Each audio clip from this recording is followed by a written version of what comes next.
21절 말씀까지가 되겠습니다. 그가 강성하여 짐에 그 마음이 교만하여 악을 행하여 그의 하나님 여호와께 범죄하되 그 여호와의 성전에 들어가서 향단에 분향하려 한지라.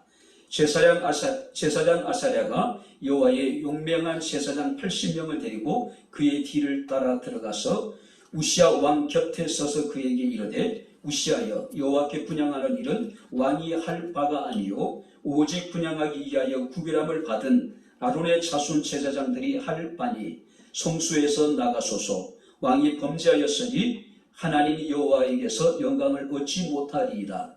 우시아가 손으로 향로를 잡고 분향하려 하다가 화를 내니 그가 제사장에게 화를 낼 때에 여호와의 전 안 향단 곁 제사장들 앞에서 그의 이마에 나병이 생긴지라. 대제사장 아사랴와 모든 제사장이 왕의 이마에 나병이 생겼음을 보고 성전에서 급히 쫓아내고 여호와께서 지심으로 왕도 속히 나아가니라. 우시아 왕이 죽는 날까지 나병 환자가 되었고 나병 환자가 되매 여호와의 전에서 끊어져 별궁에 살았으므로 그의 아들 요담이 왕궁을 관리하며 백성을 다스렸더라. 아멘. 오늘도 우리가 살아계신 하나님을 예배케 하시고 또 이 시간 주의 말씀을 순종할 수 있는 은혜를 베풀어 주심을 감사합니다. 아멘. 말씀 우리에게 은혜가 되게 하시고 위로가 되게 하시고 큰 힘 되게 하옵소서. 예수님 이름으로 기도합나이다. 아멘. 할렐루야. 아멘. 우리 옆에 있는 분들과 하나님 우리와 함께 하십니다. 인사하겠습니다. 하나님 우리와 함께 하십니다. 할렐루야. 아멘. 오늘 본문 말씀을 보게 되면은 우시아라고 하는 인물이 등장을 합니다. 근데 이 우시아 가의 어떤 비극을 우리가 한번 잠시 살펴볼 필요성이 있습니다. 자, 우시아의 중조부가 누구냐면은 아하시아라고 하는 왕입니다.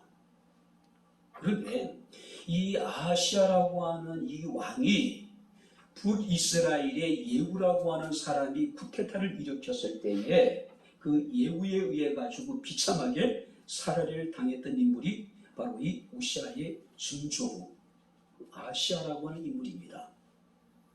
자, 아하시아가 예후라고 하는 사람에게 살해를 당하고 난 이후에 아하시아의 모친이었던, 그러니까 우시아의 고조모가 되겠죠. 아달랴라고 하는 여인이 자신의 손자들을 다 죽여버려요. 그리고 자기 스스로가 유다 왕국의 여왕이 됩니다.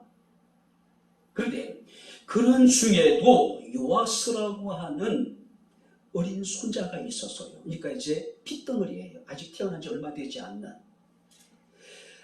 요야다라고 하는 제사장에 의해 가지고 이 요아스라고 하는 어린아이가 자기 할머니가 그 형제를 다 죽일 때에 겨우 목숨을 건지고 성전에서 7년을 생활을 하다가 이 요아스의 고모부였던 그 요야다라고 하는 제사장이 아달랴라고 하는 여왕을 다시 죽여요.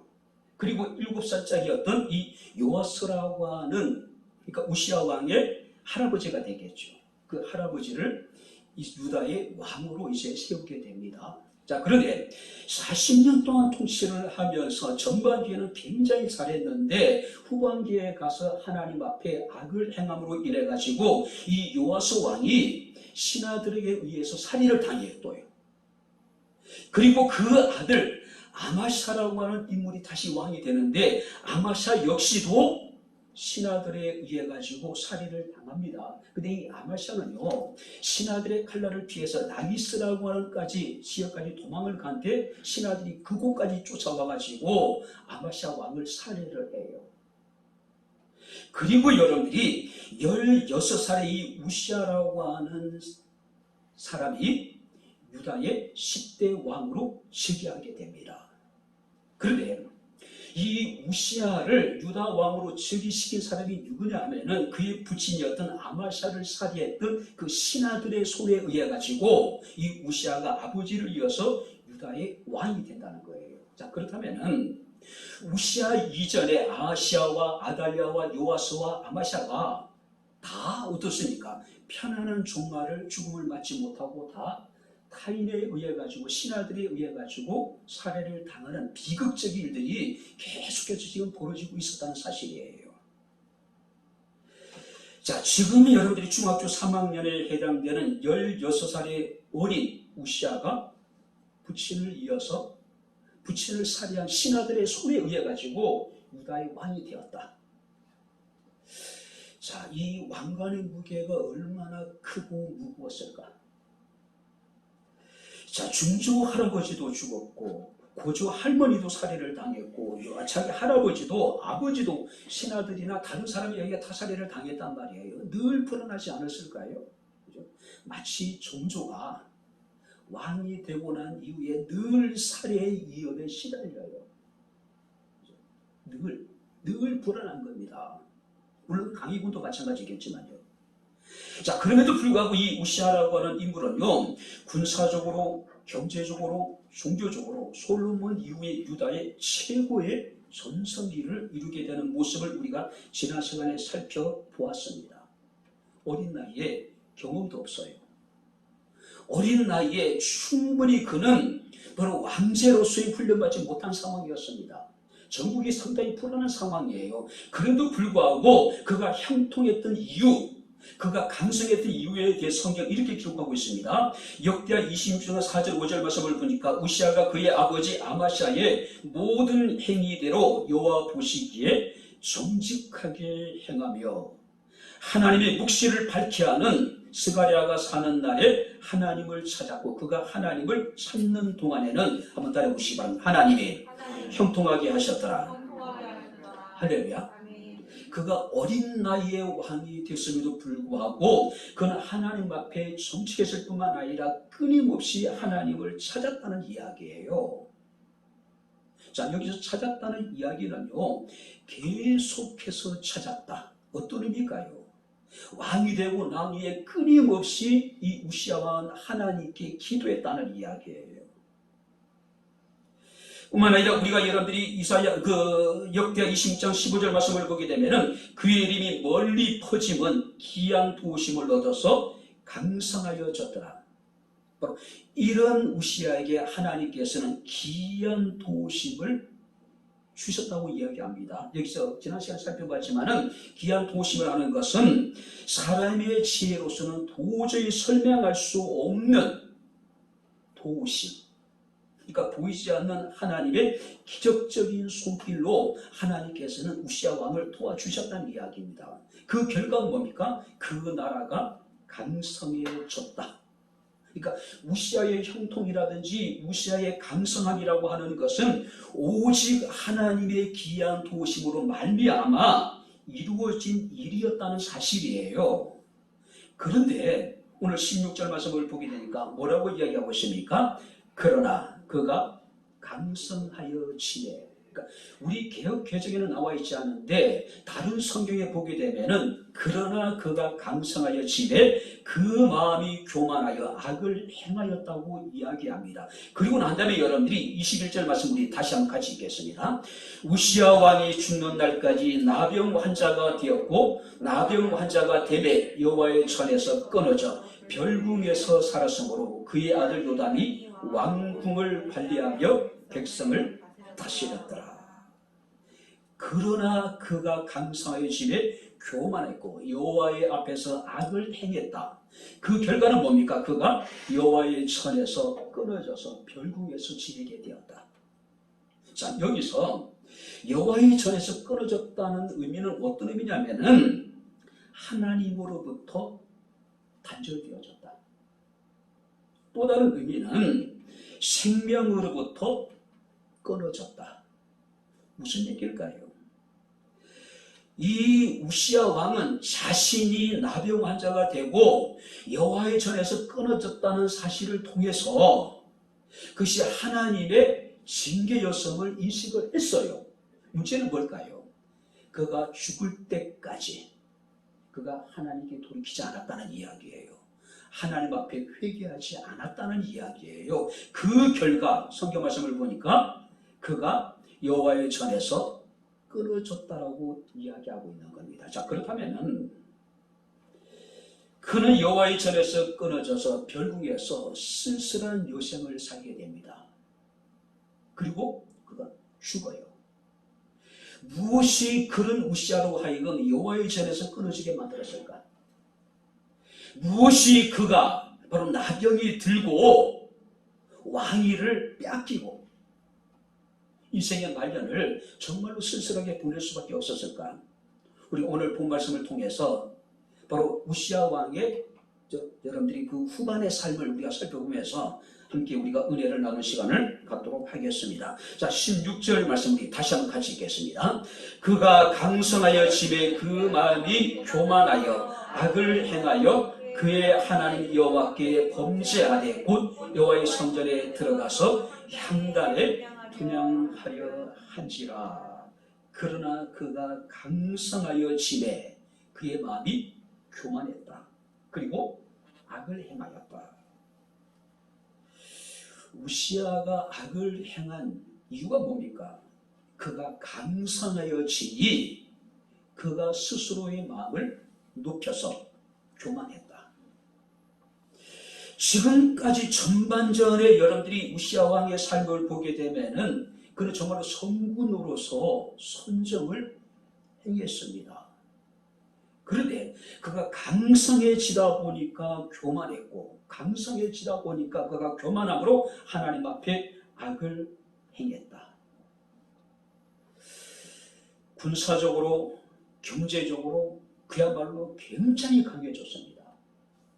이제 더 이상 우시아가 생각할 수 있는 것은 아무것도 없어요. 그러면서 이제 그가 생각해낸 것이 뭐냐면은 자신의 그 강한 힘을 통해서 제사장의 어떤 권위까지도 내가 취할 수 있다라고 그가 스스로 생각한 거예요. 우리가 교만이라고 하는 단어에 대해서 무분별하게 자기를 과대평가하고 기만한 자세로 우쭐대는 것, 이것이 교만인데, 우시아의 교만이라고 하는 것은 사람과의 관계 속에서의 교만이 아니라 하나님과의 관계 속에서 발생된 교만입니다. 자신의 분수를 지키지 못한 거예요. 자신의 경계를 넘어서버린 거예요. 자, 절대적인 군주로서 그는 마음이 교만해지다 보니까 바로 제한된 사람들에 의해 가지고 드려지는 성전에서의 제사를 자기 스스로가 행하려고 했다는 건 사실이에요. 성경에서는 교만을 어떻게 이야기할까요? 그러기 위해서 우리가 겸손이라고 하는 단어 의미를 살펴봐야 됩니다. 성경에서 말하는 겸손이라는 것은 자신의 죄성을 깨닫고 자신의 한계를 인정하고 하나님을 의지하는 것이 겸손이에요. 그렇다면 교만이라는 게 뭡니까? 자신의 죄성을 깨닫지 않고 자신의 한계를 인정하지 않고 하나님 없이도 내가 무엇인가를 잘할 수 있다라고 하는 마음을 가지는 것, 바로 이것이 교만이라는 거예요. 우시아 왕은 그가 강성함에 그의 마음이 교만하여 악을 행하되 여호와의 성전에 들어가서 향단에 분향한지라. 자, 여기서 구약 시대에 성전의 향단에 분향할 수 있는 사람들은 오직 레위 지파 사람들에게 한정되어져 있었어요. 그리고 레위 지파 사람들 중에도 아론의 자손들에게만 여러분들이 한정되어져 있었단 말이에요. 그런데 이 우시아가 감성의 집에 스스로가 교만하여서서 하나님 앞에 악을 행했는데 스스로가 하나님의 성전에 들어가서 향단에 분향을 하려고 했다는 건 사실이에요. 자, 이것은 하나님에 대한 교만이고 하나님에 대한 불신이고 하나님 앞에 큰 악이라고 성경에서는 규정하고 있는 모습을 우리가 보게 됩니다. 그렇다면 우시아가 이 성전의 향단에 분향하는 사람들이 레인 가운데 아론의 자손들에게 제한되어져 있다는 사실을 몰랐을까요? 아니, 알고 있었어요. 우리가 그것을 추측할 수 있는 것이 뭐냐면은 그가 여호와 앞에 늘 정직했단 말이에요. 하나님을 찾았던 사람이란 말이에요. 누구보다도 하나님의 말씀에 대해서 익히 알고 있었다는 이야기입니다. 그래도 불구하고 그가 향단에 분향하려고 했던 이유가 무엇일까요? 우리는 다음과 같이 추측해 볼 수 있습니다. 자, 메투헬이라고 하는 주석가는 제사장에 대한 불신과 자기 과신 때문이었을 것이다. 무슨 얘기예요? 우시아 왕이 보니까 제사장들이 하나님의 성전에서 제사를 드리는 모습이 영 싫지 않은 거예요. 그러다 보니까 내가 제사장을 대신해서 하나님의 향단에 분향을 하는 것을 자기가 더 잘할 수 있다고 생각을 한 거예요. 그래서 메투엘이 이렇게 얘기합니다. 많은 사람들이 종종 자신의 능력을 과시하다가 타인의 직무까지 침해하는 잘못을 범하게 되는 경우가 많이 있다고 이야기를 해요. 바로 그것이 우시아라는 거예요. 자신이 누구보다도 더 잘할 수 있다고 하는 확신이 있었던 거예요. 하나님 앞에 그것은 교만이었다는 이야기예요. 둘째는요, 당시 이방 나라들은 왕이 제사장의 직무를 겸했습니다. 우리가 이것을 재정일치라고 이야기를 하잖아요. 제사장들이 왕이 되고 왕이 제사장의 직무를 겸하고 있었단 말이에요. 당시에 애굽이라든지 다른 나라 대부분 나라들이 그래했단 말이에요.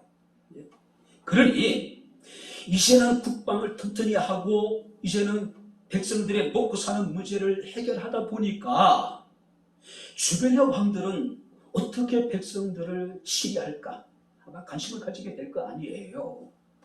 근데 애굽이라든지 다른 나라를 보니까 그 나라 왕들은 제사장의 직무까지도 겸하고 있는 거예요. 그러다 보니까 이 우시아 왕이 유혹에 빠진 거예요. 그래, 난 왜 못할까? 그죠?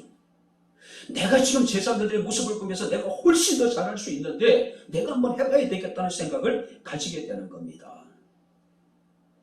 한마디로요, 재정일치의 신정국가를 만들고 싶었던 거예요. 신정국가. 자기 자신이 제사장이 되고 자기 자신이 왕이 돼서 모든 것들을 다 자기가 통치하려고 하는 그런 이제 여러분들이 교만한 마음에 사로잡힌 거예요. 결국 성경 말씀을 보게 되면은 우시아 왕이 강성함으로 교만해졌다. 여러분들이 교만이라고 하는 것이 굉장히 우리에게 경계될 것들이죠. 교만이 우리에게 치명적인 이유는 무엇일까요? 교만은요, 끝을 알 수 없다는 거예요. 그죠?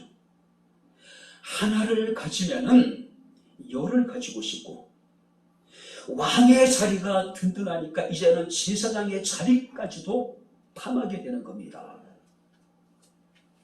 더 나아가서 인간은요, 인간의 끝점에 도달하게 되면은 결국은 교만한 인간들은 신의 영역까지도 그들을 넘보기 시작하는 거예요. 그래서 여러분, 사람이 한번 교만에 빠지게 되면은요, 절대 빠져나올 수가 없다라고 하는 이야기예요. 우리가 이사야서 14장 말씀을 보게 되면은 타락한 천사들의 이야기가 등장을 합니다. 이 천사들은요, 하나님으로부터 엄청난 특권을 받습니다. 그리고 영광을 누려요. 그런데 점차 마음이 교만해져서 결국 어떻게 됩니까? 하나님 같이 되려고 하다가 하늘에서 쫓겨나요. 그것이 사탄이 되는 겁니다. 인류의 최초의 범죄가 무엇입니까? 성경 말씀을 보게 되면은 아담과 하와, 특별히 여러분들이 하와에게 사탄이 뭐라고 유혹합니까? 너희가 이 선악을 알게는 나무의 실과를 따먹기만 하면은 너희 눈이 밝아져서 하나님 같이 된다는 이야기를 듣고 허영심에 사로잡혀서 선악을 알게 하는 나무의 실과를 따먹게 되는 거예요.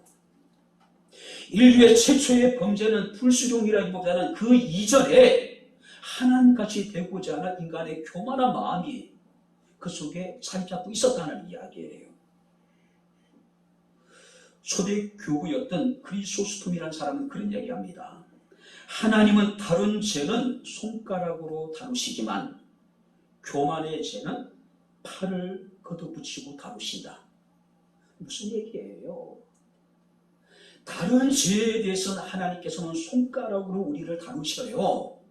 그러나 교만의 죄에 대해서 하나님이 팔을 걷어붙이고 우리를 다루신다는 이야기. 그만큼 하나님께서는 교만을 여러분들이 경계하고 계신 거예요. 교만을 미워하신다는 이야기예요. 우리가 고린도전서 10장 12절 말씀을 보니까 사도 바울은 고린도교회 성도들에게 그런즉 선줄로 생각하는 자는 넘어질까 조심하라고 말씀을 하고 있습니다. 또 잠언서 16장 18절 말씀을 보니까 교만은 패망의 성공이요 그만한 마음은 넘어짐의 앞잡이라고 이야기를 합니다. 그리고 베드로전서 5장 5절에 보니까 하나님이 교만한 자를 대적하시되 겸손한 자들에게는 은혜를 베푸신다라고 말씀하고 있음을 우리가 보게 됩니다. 야고보서 4장 6절에 보니까 그러나 더욱 큰 은혜를 주시나니 그러므로 일렀으되 하나님이 교만한 자를 물리치시고 겸손한 자들에게 은혜를 주신다 하였느니라.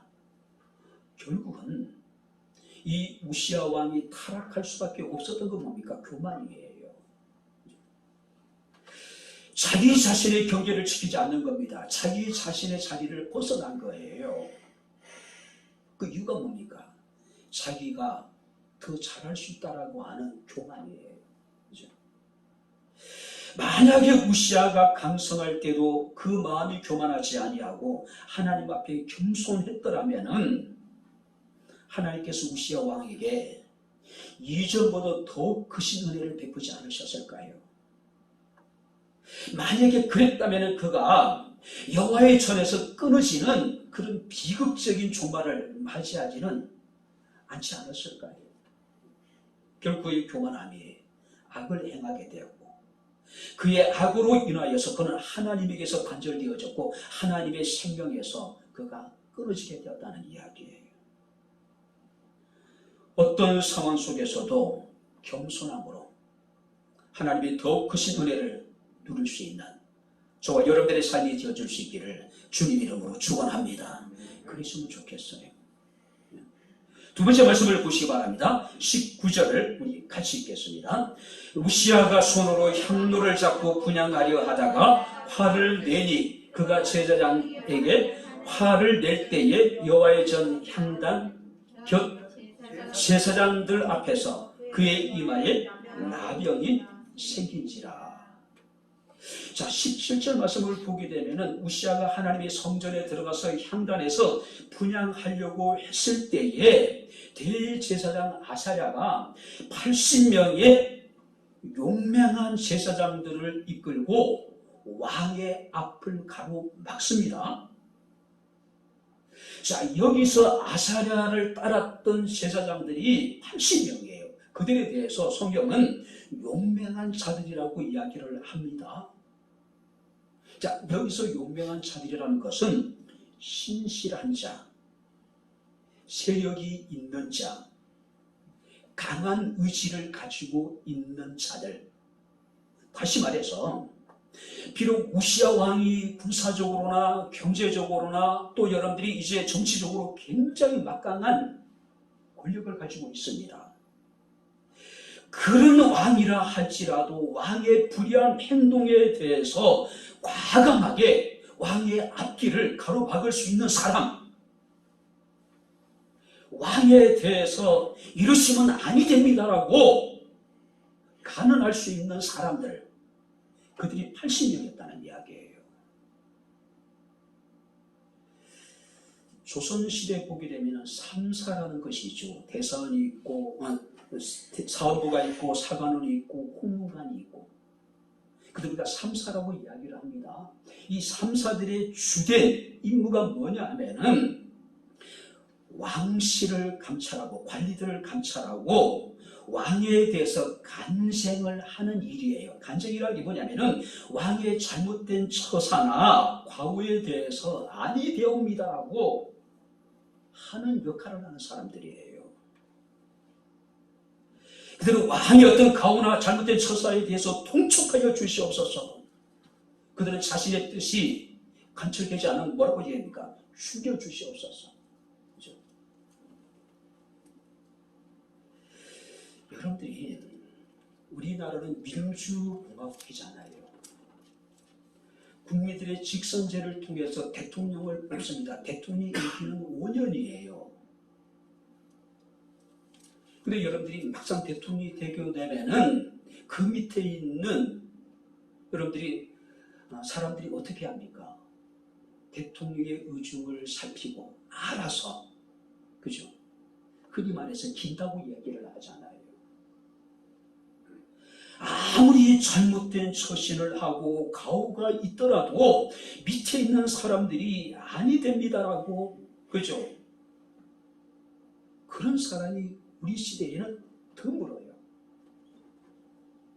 숱한 여러 가지 어떤 불미소리들이 끊임없이 나타남에도 불구하고 정부의 관리들이란지 그 밑에 있는 사람들 어떻습니까? 대통령을 옹호하고 찬양하고. 근데 여기 보시기 바랍니다.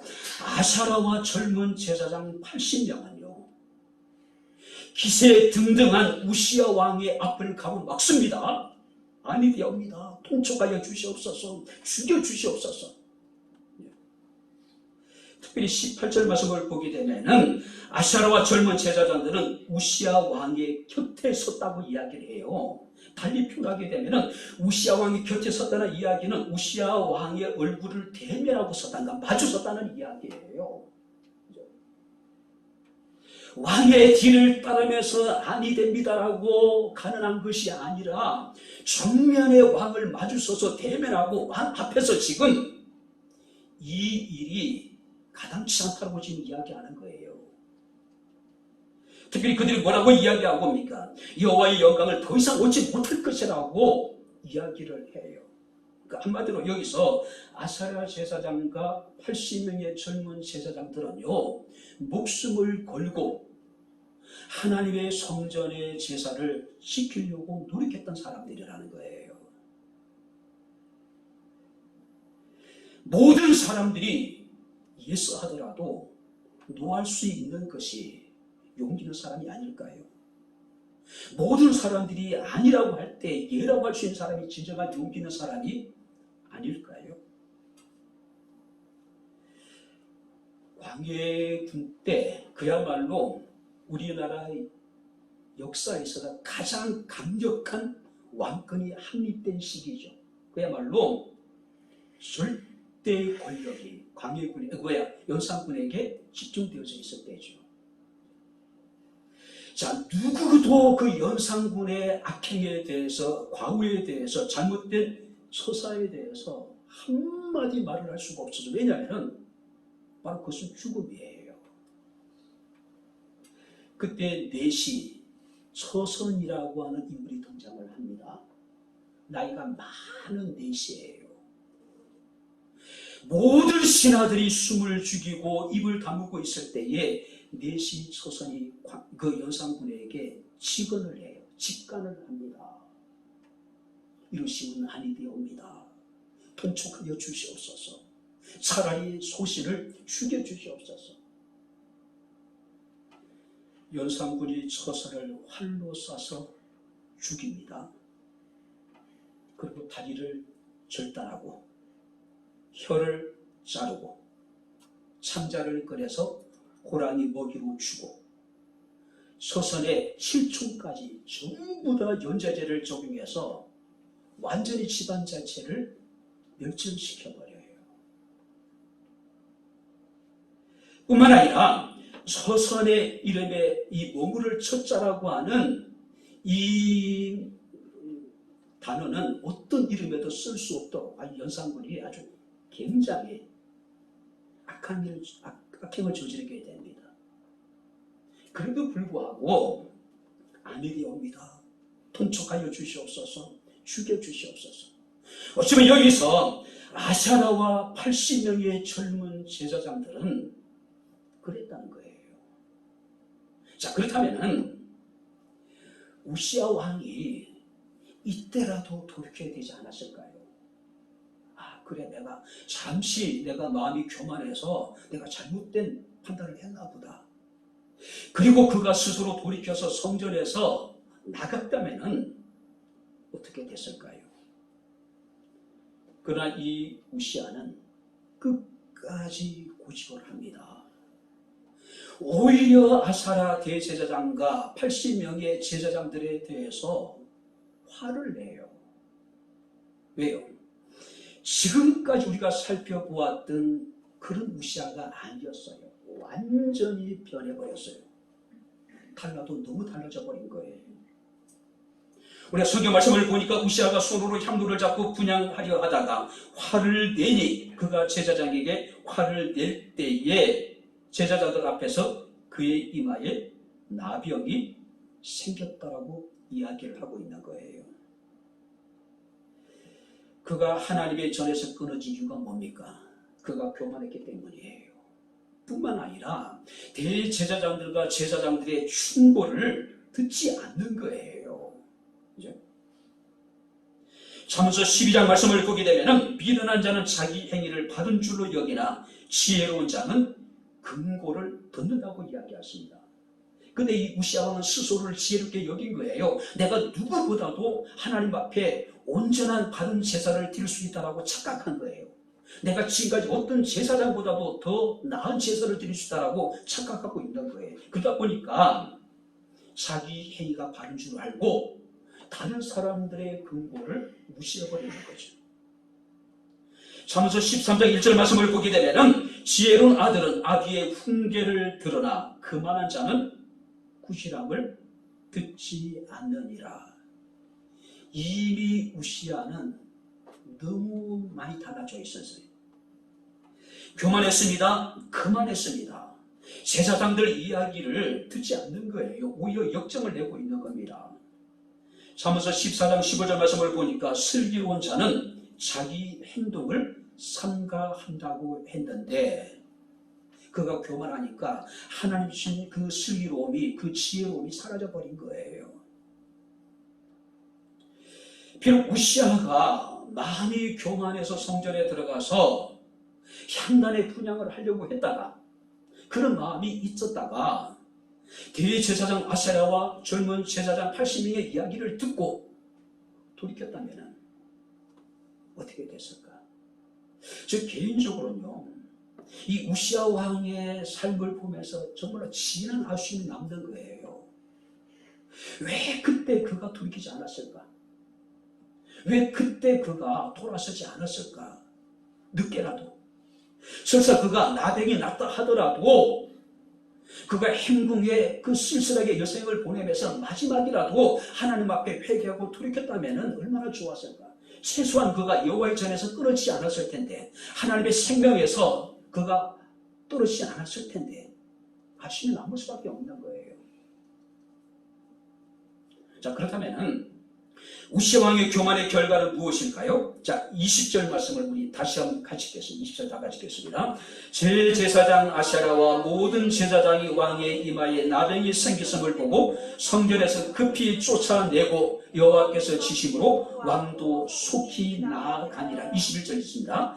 우시야 왕이 죽는 날까지 나병 환자가 되었고 나병 환자가 되매 여호와의 전에서 끊어져 별궁에 살았으므로 그의 아들 요담이 왕궁을 관리하며 백성을 다스렸더라. 우시야 왕이 나병이 발병하는 순간에 그는 성전에서 쫓겨나요.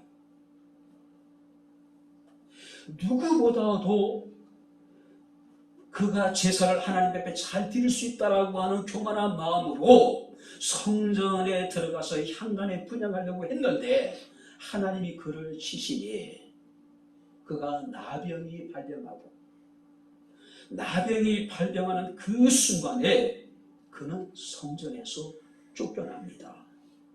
그리고 그는 왕위를 박탈을 당해요. 그의 아들 요담이 우시아를 대신해서 백성들을 치리하게 되는 모습을 봅니다. 뿐만 아니라 그는 별궁에서 평생을 쓸쓸하게 살다가 죽어요. 그리고 죽은 후에도 그는 유다의 왕들이 모셔진 묘실에 묻히지 못하고 유다 왕실의 묘의 밖에서 이렇게 이제 장사되는 모습을 우리가 보게 됩니다. 한마디로요, 하나님 앞에 버림을 받고 왕실에서 버림을 받고 백성들에게 버림을 받고 죽어서도 유다 왕들의 묘실에 안장되지 못하는 비극적인 그런 삶을 살게 되는 모습을 우리가 봅니다. 금지된 영예를 탐내다 보니까 이미 하나님께서 그에게 허용하신 모든 것들을 다 뺏겨버린 거예요. 다 뺏겨버린 거예요.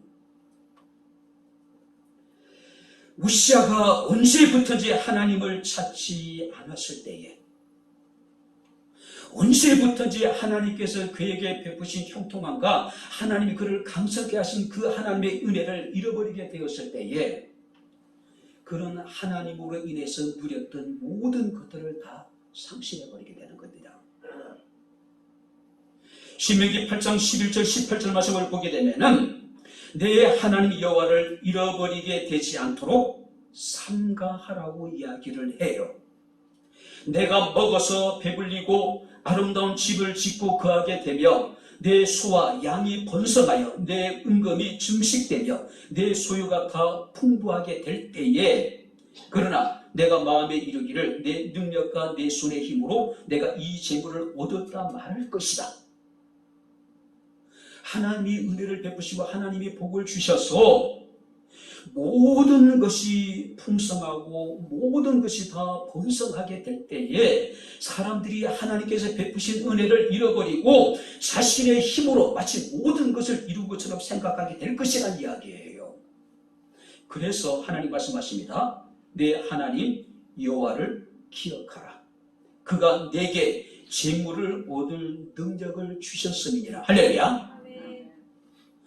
우리가 아무리 성공하고 우리가 번성하고 형통할 때에 우리는 하나님을 반드시 기억하는 이야기예요.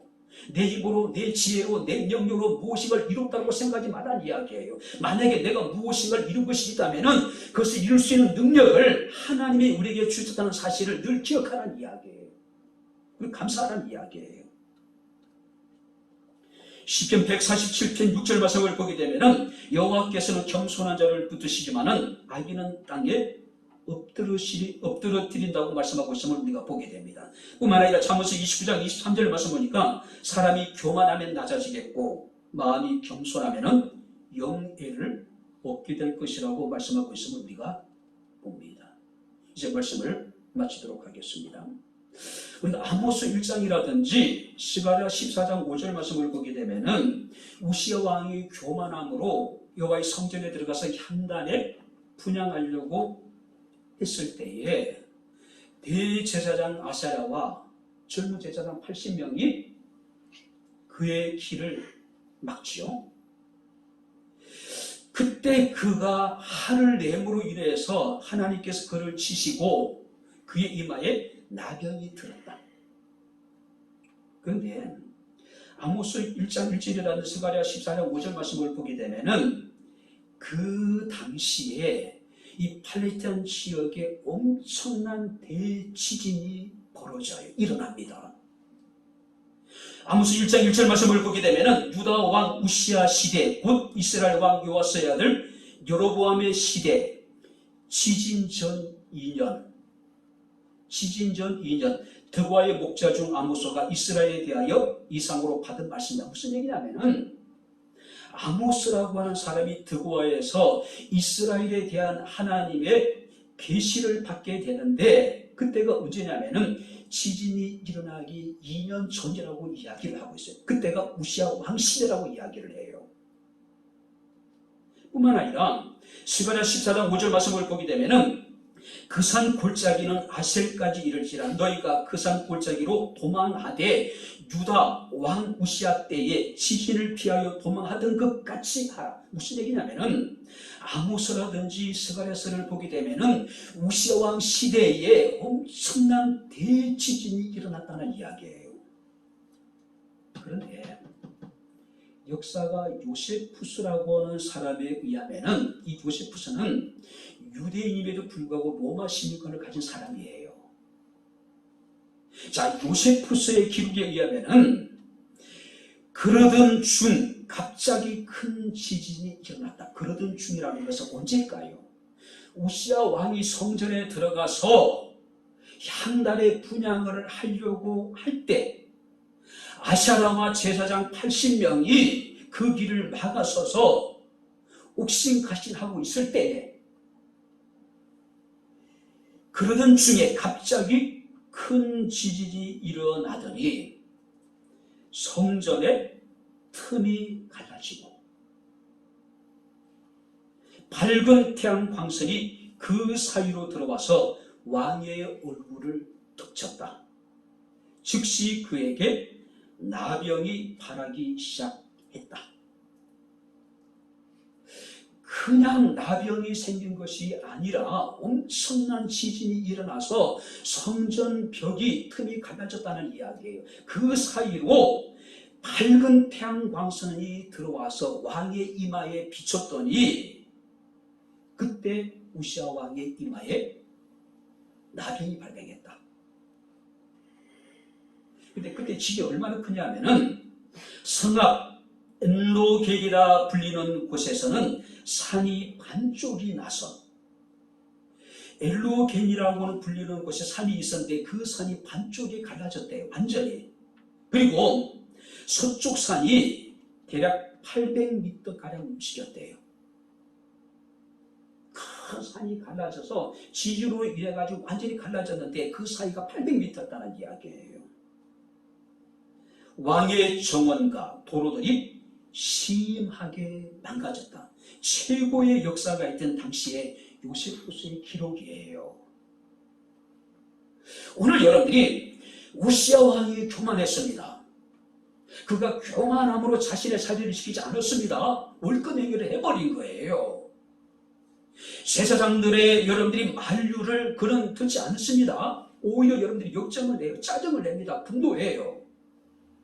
그 결과 하나님께서는 팔레스타인 전역에 큰 지진을 일으키시고 그 지진으로 인해서 성전의 벽에 틈이 생기고 그 틈 사이로 강력한 강한 태양빛이 들어오더니 왕의 이마에 비추고 왕의 이마에 비출 때에 왕이 나병이 들었다. 나병이 들었다. 왜 하나님께서 이렇게 진노하셨을까요? 지진을 보내시고 왕의 이마에 나병이 나기까지 하나님께서는 진노하셨을까요? 저는 이것을 이렇게 표현하고 싶습니다. 우시야 왕에 대한 배신감. 인간적인 여러분들이 그 심정을 제가 하나님의 심정 이렇게 표현하고 싶어요. 인간적으로요. 하나님이 우시야 왕에 대해서 엄청난 배신감을 느낀 것 같아요. 몇 대에 걸쳐서 선왕들이 살해를 당하는 그런 비극적인 상황 속에서 하나님께서는 선왕을 죽인 신하들에 의해 가지고 이 우시야 왕이 되었습니다. 모든 것이 불안정한 상황이었어요. 그런 중에도 하나님께서는 그가 정직하게 행하고 하나님을 찾는 모습을 보시고 하나님께서는 우시야와 유다 왕국에 기이한 도우심을 하나님께서는 베풀어 주셨습니다. 그리고 그가 강성해졌어요. 그런데 우시야가 하나님을 배신한 거예요. 철저하게 하나님을 배신한 거예요. 하나님의 말씀을 어기고 불순종하고 성전에 들어가서 향단에다가 향을 여러분들이 분향을 하려고 했던 거예요. 그런 우시야의 모습을 보면서 주님께서는 분노하셨습니다. 지진을 일으키시고 그의 이마에 하나님께서 나병을 일으키신 거예요. 그만큼 사랑했다는 이야기입니다. 사랑했던 것만큼 하나님이 느꼈던 배신감도 크다는 이야기예요. 여러분들이 그렇지 않습니까? 정말로 내가 마음을 다해서 정말 사랑했던 사람인데, 아낌없이 사랑했던 사람인데, 그 사람이 나를 배신해서 느끼는 배신감은요, 어떤 배신감보다도 클 수밖에 없겠죠. 그죠? 하나님 보시기에 정직했고 끊임없이 여호와를 찾아서 하나님께 그를 형통하게 하셨습니다. 하나님이 귀한 도우심으로 그를 강성하게 하셨어요. 이웃 나라들에게 이리 쳐이고 저리 쳐이고 옵신여김 받았던 보잘것없는 유다 왕국을 하나님께서는 이제 부국 강병의 국가로 만들어 주셨습니다. 그런데 우시야 왕은 정상에서 나락으로 거꾸로져 버린 거예요. 아쉬운 마음이 들면서도 그를 이렇게 정상에 무너지게 만드는 것은 그의 교만한 마음이래요. 그리고 하나님께서는 그것을 악행이라고 말씀하고 있음을 우리가 보게 됩니다. 사랑하는 성도 여러분들, 하나님은 겸손한 자에게 은혜를 베푸신다는 사실을 믿으시길 주 이름으로 축원합니다. 겸손이라고 하는 단어는 히브리 말로 바크라고 하는 단어를 사용합니다. 무릎이란 뜻이에요. 겸손이라고 하는 단어에서 무릎이라고 하는 단어가 나오고, 또 여러분들이 겸손이라는 단어에서 기도, 축복이라고 하는 단어가 유래가 된 거예요. 겸손의 뜻은 무릎인데, 이 무릎이라고 하는 단어에서 기도와 축복이라고 하는 단어가 여러분 파생하게 되는 겁니다. 그러므로 겸손은 하나님 앞에 우리가 무릎을 꿇는 것이고, 겸손은 곧 축복이란 이야기예요. 잠언서 15장 33절에 겸손은 종기의 앞잡이라고 이야기합니다. 잠언서 29장 23절에 겸손하면 영예를 얻는다고 이야기합니다. 잠언서 20장 4절 말씀을 보니까 바로 이 겸손은, 보상은 재물과 영광과 생명이라고 말씀하고 있음을 우리가 보게 됩니다. 두리고 떨림으로 우리가 하나님을 경외하고 겸손한 마음으로 하나님께 나아가 우시야 왕이 하나님으로 말미암아 그가 형통했고 귀한 도우심으로 말미암아 강성했던 것처럼 야고보서 4장 6절에 말씀하고 있는 대로 하나님께서 우리에게 예비하신 더욱 크신 은혜를 누릴 수 있는 저와 여러분들의 삶이 되어줄 수 있기를 주님 이름으로 축원합니다. 기도하겠습니다. 좋으신 아버지 하나님, 은혜와 사랑을 진심으로 감사합니다. 우리는 지난 시간에 하나님의 귀한 도우심을 입은 사람들을 살펴보았습니다. 또 오늘 이 시간 주의 말씀을 통해서 하나님의 전에 끊어진 사람의 모습을 우리가 보았습니다.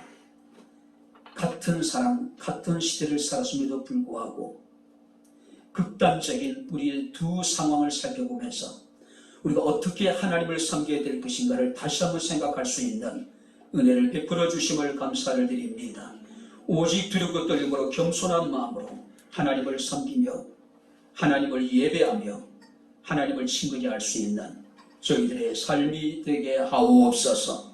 하나님께서 겸손한 자에게 베푸시는 더욱 크신 은혜를 하나님 우리가 누리게 하옵소서. 예수님 이름으로 기도하옵나이다. 아멘. 하늘에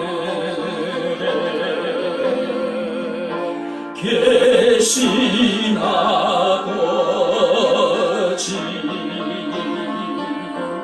이름 거룩하사 주님 나라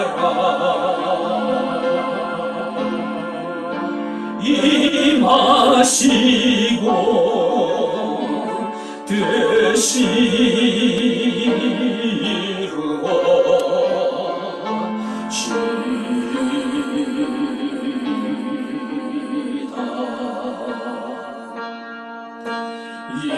일용할 양식 주시고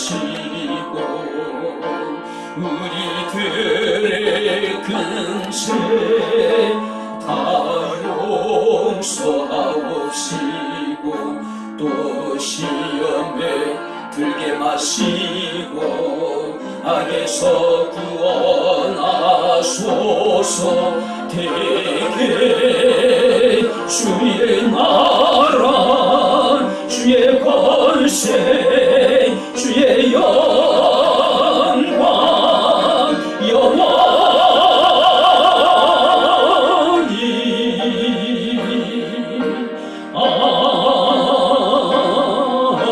아멘.